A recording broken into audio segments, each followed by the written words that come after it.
VR Knowledge AtoZ சேனலுக்கு உங்களை வரவேற்கிறேன். நாம் இந்த வீடியோவில் யூடியூப் சேனலுக்கான ஆர்ட் அல்லது பேனர் எப்படி கிரியேட் பண்ணுவது என்பதை பற்றி தான் இந்த வீடியோவில் பார்க்க இருக்கிறோம். வாங்க வீடியோக்குள்ளார போகலாம்.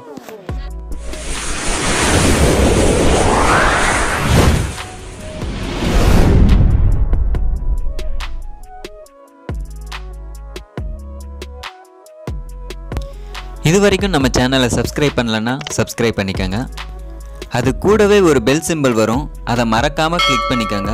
அப்போ தான் நாங்கள் போகிற லேட்டஸ்ட் வீடியோஸ்க்கான அப்டேட் உங்கள் மொபைலுக்கு நோட்டிஃபிகேஷனாக வரும். ஏற்கனவே நாம் யூடியூப் எப்படி கிரியேட் பண்ணுவது மற்றும் யூடியூப் லோகோ எப்படி கிரியேட் பண்ணுவது என்பதை பற்றி வீடியோ போட்டிருக்கேன். அதை பார்க்காதவங்க கீழே டிஸ்கிரிப்ஷனில் லிங்க் கொடுத்துருக்கேன், அதை கிளிக் பண்ணி பாருங்கள். நாம் இந்த வீடியோவில் யூடியூப் சேனல் ஆர்ட் அல்லது பேனர் எப்படி கிரியேட் பண்ணுவது என்பதை பற்றி இப்போது பார்க்கலாம்.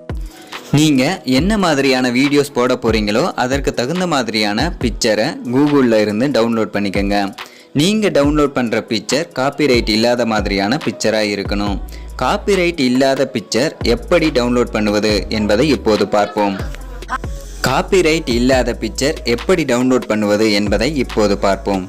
உங்கள் மொபைலில் இருக்கிற ஏதாவது ஒரு ப்ரௌசரை ஓப்பன் பண்ணிக்கோங்க. கூகுள் சர்ச் பாக்ஸில் உங்கள் சேனலுக்கு ரிலேட்டடான நேம் கொடுத்துட்டு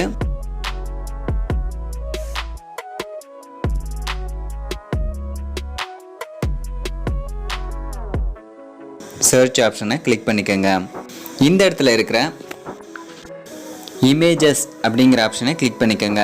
இப்போ இந்த இடத்துல இருக்கிற ஆரோ மார்க்கை அல்லது 3 டாட்ஸ்னு இருக்கும், அதை கிளிக் பண்ணிவிட்டு டெஸ்க்டாப் சைடுன்னு இருக்கிற ஆப்ஷனை கிளிக் பண்ணிக்கோங்க.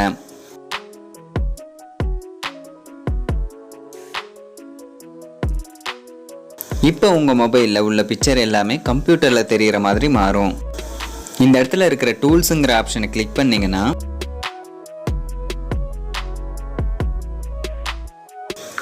யூசேஜ் ரைட்ஸ்னு ஒரு ஆப்ஷன் டிஸ்பிளே ஆகும். யூசேஜ் ரைட்ஸுங்கிற ஆப்ஷனை கிளிக் பண்ணிங்கன்னா லேபிள்டு ஃபார் ரீயூஸ் வித் மாடிஃபிகேஷன்னு இருக்கிற ஆப்ஷனை கிளிக் பண்ணிக்கோங்க. காப்பி ரைட்ஸ் இல்லாத பிக்சர் மட்டும் டிஸ்பிளே ஆகும். இதில் உங்களுக்கு எந்த பிக்சர் வேணும் அந்த பிக்சர் மேலே அழுத்தி பிடிச்சிங்கன்னா டவுன்லோட் இமேஜ்னு ஒரு ஆப்ஷன் வரும், அதை கிளிக் பண்ணிங்கன்னா டவுன்லோட் ஆகிடும். அடுத்து உங்கள் மொபைலில் இன்ஸ்டால் பண்ணி வச்சுருக்க பிக்சல் லேபை ஓப்பன் பண்ணிக்கோங்க. இந்த ஆப்ஷனை கிளிக் பண்ணிவிட்டு இமேஜ் சைஸுங்கிற ஆப்ஷனை செலக்ட் பண்ணிக்கோங்க. அடுத்து இந்த இடத்துல இருக்கிற ஆரோ மார்க்கை கிளிக் பண்ணிக்கோங்க. கீழே நிறைய ஆப்ஷன் வரும், அதில் யூடியூப் சேனல் பேனர்னு ஒரு ஆப்ஷன் இருக்கும், அதை கிளிக் பண்ணிக்கோங்க. ஓகேவை கிளிக் பண்ணிவிடுங்க. இந்த நியூ டெக்ஸ்ட்டுங்கிறது இப்போ நமக்கு தேவையில்லை, அதை டெலீட் பண்ண இந்த டஸ்ட்பின் மாதிரி இருக்கிற ஆப்ஷனை கிளிக் பண்ணிங்கன்னா டெலீட் ஆகிடும். அடுத்து நாம் டவுன்லோட் பண்ணி வச்சுருக்க பிக்சரை இதுக்குள்ளார கொண்டு வர இந்த ப்ளஸ் சிம்பலை கிளிக் பண்ணிவிட்டு ஃப்ரம் கேலரிங்கிற ஆப்ஷனை கிளிக் பண்ணிக்கோங்க. இப்போ உங்கள் மொபைல் கேலரியில் இருக்கிற பிக்சரை செலக்ட் பண்ணிக்கோங்க. இந்த மாதிரி டிஸ்பிளே ஆகும்.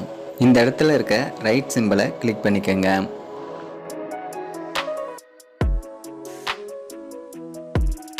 உங்களோட இமேஜை இந்த அளவுக்கு செட் பண்ணி வச்சுக்கோங்க. மேலே இவ்வளோ கேப் விட்டுருங்க, ஏன்னா சேனல் ஆர்ட் ரொம்ப சின்னதாக இருக்கும். அடுத்து உங்களோட சேனல் நேமை இந்த இமேஜில் டைப் பண்ண இந்த ஏங்கிற ஆப்ஷனை செலக்ட் பண்ணிக்கோங்க. இந்த இடத்துல டெக்ஸ்ட்டுன்னு இருக்க ப்ளஸ் மார்க்கை கிளிக் பண்ணிக்கோங்க. நியூ டெக்ஸ்ட்டுன்னு டிஸ்பிளே ஆகும். கீழே எடிட்டுன்னு இருக்கிற ஆப்ஷனை கிளிக் பண்ணிக்கோங்க. உங்கள் சேனல் நேமை டைப் பண்ணிவிட்டு ஓகேங்கிறத கொடுத்துக்கோங்க. இதை ட்ராக் பண்ணி பிக்சருக்குள்ளார கொண்டு வாங்க. லெட்டர் சைஸை பெருசு பண்ண சைஸ்ன்னு இருக்கிற ஆப்ஷனை கிளிக் பண்ணிக்கோங்க. வீடியோவில் தெரிகிற மாதிரி ட்ராக் பண்ணிங்கன்னா லெட்டர் சைஸ் பெருசாகும். டிக் மார்க்கை கிளிக் பண்ணிக்கோங்க. லெட்டர்ஸ் எப்படி டிசைன் பண்ணணும்னு ஏற்கனவே லோகோ க்ரியேட் பண்ணுறதுக்காக ஒரு வீடியோ போட்டிருக்கேன், அதில் எக்ஸ்பிளைன் பண்ணியிருக்கேன். அதை பார்க்காதவங்க அந்த வீடியோ மூலமாக லெட்டர்ஸ் எப்படி டிசைன் பண்ணுறதுன்னு தெரிஞ்சுக்கோங்க. இதில் உங்களோட இமேஜ் வேணும்னாலும் வச்சுக்கலாம். இதை சேவ் பண்ண இந்த ஆப்ஷனை கிளிக் பண்ணிக்கோங்க. சேவ் அஸ் இமேஜ்னு இருக்கிற ஆப்ஷனை கிளிக் பண்ணிக்கோங்க. சேவ் டு கேலரிங்கிற ஆப்ஷனை கிளிக் பண்ணிங்கன்னா சேவ் ஆகிடும். அந்த பிக்சரை நீங்கள் உங்களோட சேனல் ஆர்ட் அல்லது பேனராக யூஸ் பண்ணிக்கலாம். இந்த வீடியோ உங்களுக்கு பிடித்திருந்தால் லைக் பண்ணுங்கள், ஷேர் பண்ணுங்கள், கமெண்ட் பண்ணுங்கள், மறக்காமல் சப்ஸ்கிரைப் பண்ணுங்கள். இந்த வீடியோவில் உங்களுக்கு ஏதேனும் சந்தேகங்கள் இருந்தால் கீழே கமெண்டில் லீவ் பண்ணுங்கள்.